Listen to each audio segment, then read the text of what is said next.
ইব্রাহিম আলাইহিস সালামের সময়ে পৃথিবীর বাদশা ছিল। সে ছিল পৃথিবীর 4 জন বড় বড় শাসকের অন্যতম। নমরুদ প্রায় 400 বছর রাজত্ব করেছে। পবিত্র কুরআনে তার সম্পর্কে বর্ণনা করা হয়েছে, পৃথিবীতে সেই সর্বপ্রথম রাজমুকুট পরিধান করেছে এবং নিজেকে খোদা দাবি করেছে। নমরুদ শব্দটির উৎপত্তি মূলত নমর ও উদ বা নম্রা ও উর্দু শব্দ দুটি থেকে, যার অর্থ হচ্ছে জাজ্জল্যমান আলো। কারো কারো মতে আবার এ নামের অর্থ বিদ্রোহী, অর্থাৎ খোদার বিরুদ্ধে দ্রোহিতার কারণে তাকে এ নামে ডাকা হতো। এর আরও একটি অর্থ হলো বাঘিনী। আরবের কিংবদন্তি অনুযায়ী নমরুদের বাল্যকালে এক বাঘিনী স্তন্য পান করিয়েছিল। ইতিহাসবিদরা নমরুদকে আল জব্বার বা চরম স্বেচ্ছাচারী হিসেবে বিবেচনা করে, যার স্বেচ্ছাচারিতা তার শক্তি, ক্ষমতা ও দম্ভের প্রকাশ ভঙ্গি ছিল। কুরআনে আল্লাহ পাক বলেন, যখন সে ইব্রাহিমের সাথে তার প্রতিপালক সম্পর্কে তর্ক করেছিল, তখন ইব্রাহিম আলাইহিস সালাম বলল, আমার প্রতিপালক তিনি, যিনি জীবনদান করেন ও মৃত্যু ঘটান। সে বলল, আমিও জীবনদানকারী এবং মৃত্যু ঘটিয়ে থাকি। ইব্রাহিম আলাইহিস সালাম বলল, নিশ্চয় তিনি সূর্যকে উদিত করেন পূর্ব দিক থেকে, এবার তুমি তাহলে পশ্চিম দিক থেকে উদিত করে দেখাও। তখন সেই অবিশ্বাসী নমরুদ হতভম্ব হয়ে গেল। এই কারণেই এই সময়ে নমরুদ ইব্রাহিম আলাইহিস সালামের সাথে পুনরায় তার প্রতিপালক সম্পর্কে বিতর্কে না গিয়ে সরাসরি ফয়সালার পথ বেছে নিল। আর তাই সে বলল, হে ইব্রাহিম, দুনিয়ার রাজত্ব তো আমার, শীঘ্রই আকাশের রাজত্ব আমি তোমার আল্লাহর কাছ থেকে ছিনিয়ে নিব। তখন ইব্রাহিম আলাইহিস সালাম বললেন, হে নমরুদ, তুমি কিভাবে আকাশে পৌঁছবে? নমরুদ বলল, আমার বিজ্ঞ পরিষদবর্গই এই ব্যাপারে আমাকে বলে দেবে। অতঃপর নমরুদ যখন এই ব্যাপারে পরিষদবর্গের পরামর্শ চাইল, তখন পরিষদবর্গের একজন হয়ে ইবলিস তাকে পূর্ণ পরামর্শ দিল। সুতরাং নমরুদের হুকুমে 4টি বড় বড় শকুনকে লালন পালন করা হলো। অতঃপর একটি সিন্দুক তৈরি করে শকুন 4টিকে কয়েকদিন অভুক্ত রেখে ওই সিন্দুকের 4 কোণায় বেঁধে দেওয়া হলো। তারপর সিন্দুকের উপর দিকে শকুনের নাগালের বাইরে কিন্তু দৃষ্টির সীমানায় ঝুলে দেওয়া হলো মাংসের টুকরো। নমরুদ ও তার সেনাপতি প্রস্তুত হয়ে টাওয়ার অব বাবিলের চূড়া থেকে সিন্দুকে আরোহণ করল। উল্লেখ্য, আকাশের রাজত্ব দখলের উদ্দেশ্যে ইতিমধ্যে নমরুদ টাওয়ার অব বাবিল নির্মাণ করেছিল। ঊর্ধ্ব আকাশে পৌঁছে নমরুদ ও তার সেনাপতি একের পর এক তীর উপরের দিকে নিক্ষেপ করলেন। ওই সময় আল্লাহ জিব্রাইলকে বললেন, আমার এই বান্দা যেন নিরাশ না হয়, সুতরাং তার তীরগুলোকে রক্তরঞ্জিত করে ফেরত পাঠাও। মাটিতে অবতরণের পর নমরুদের রক্ষীরা নিক্ষিপ্ত তীরগুলি কুড়িয়ে আনল। যেগুলো পাওয়া গেল তার সবগুলোই রক্তরঞ্জিত। নমরুদ রক্তমাখা তীরগুলি দেখে সফলতার আনন্দে আত্মহারা হয়ে ইব্রাহিম আলাইহিস সালামকে বললেন, হে ইব্রাহিম, আমি তোমার খোদাকে হত্যা করেছি। তীরে লেগে থাকা রক্তই তার সাক্ষ্য বহন করে। ইব্রাহিম আলাইহিস সালাম বললেন, নিশ্চয়ই আমার স্রষ্টা চিরঞ্জীব, চিরস্থায়ী। নমরুদ বলল, ঠিক আছে, তিনি যদি মারা গিয়ে না থাকেন তবে তার সৈন্যদলকে একত্রিত করতে বলো, আমিও আমার সৈন্যদল ময়দানে সমবেত করছি। তখন নবী হযরত ইব্রাহিম আলাইহিস সালাম বললেন, আল্লাহকে ভয় করো, তিনি তো তোমাকে রাজ্য ও রাজত্ব দান করেছেন, আর তিনি পরজগতের প্রতিফলনদাতা। নমরুদ বলল, আমি সর্বময় ক্ষমতার অধিকারী, সুতরাং তোমার আল্লাহ বলে যদি কেউ থাকেন তবে অবশ্যই তাকে আমার শক্তির মোকাবেলা করতে হবে। আল্লাহ ও নবীর দুশমন নমরুদ 60 লাখ সেনা ময়দানে সমবেত করল।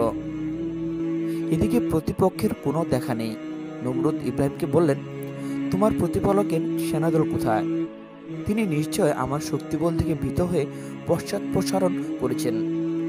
হযরত ইব্রাহিম আলাইহিস সালাম বললেন, আমার রব ক্ষমতায় মহান, কোনরূপ ভীতি তাকে আচ্ছন্ন করতে পারে না, বরং তিনিই তা প্রদর্শন করে থাকেন। একথা নিশ্চিত যে তার সেনাদল ময়দানে এসে পৌঁছবেই, আর তা অতি অল্প সময়ের মধ্যেই।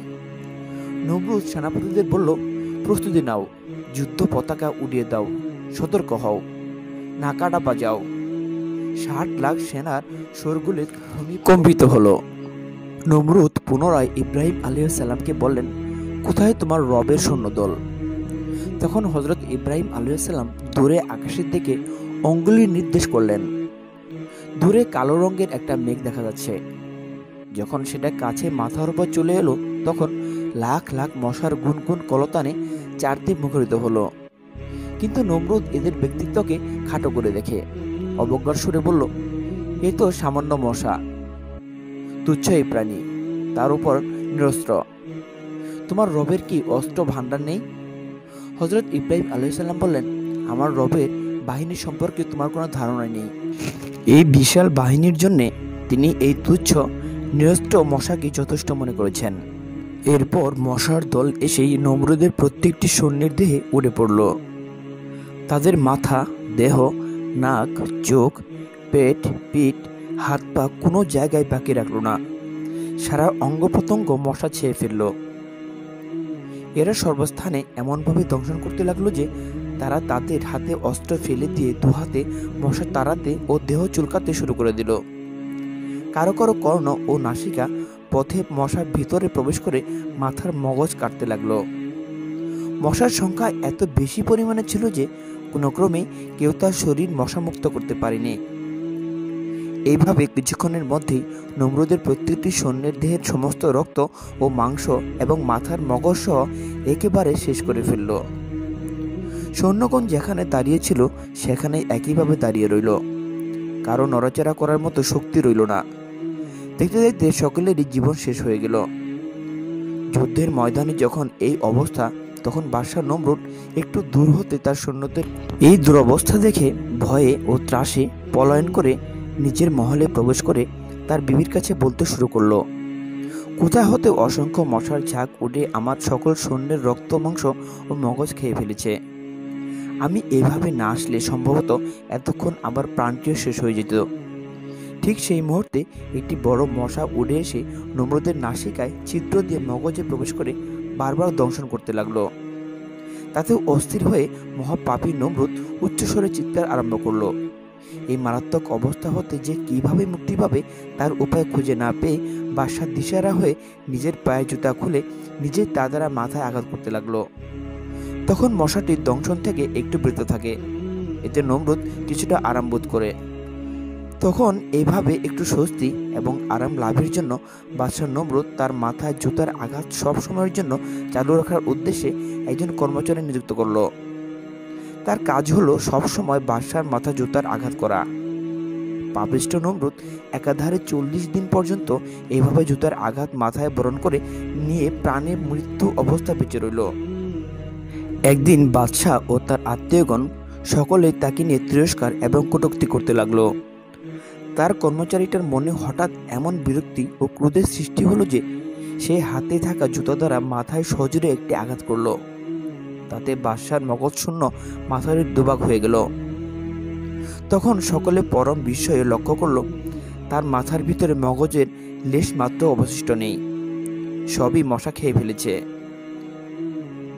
মানুষের এমন কষ্টকর ও অপমানকর অবস্থা আর কি থাকতে পারে? পৃথিবীতে আল্লাহ তাআলা সর্বপ্রধান শত্রু এবং অবাধ্য নমরুদের পাপ জীবনের লেখালা এভাবে শেষ হয়ে গেল।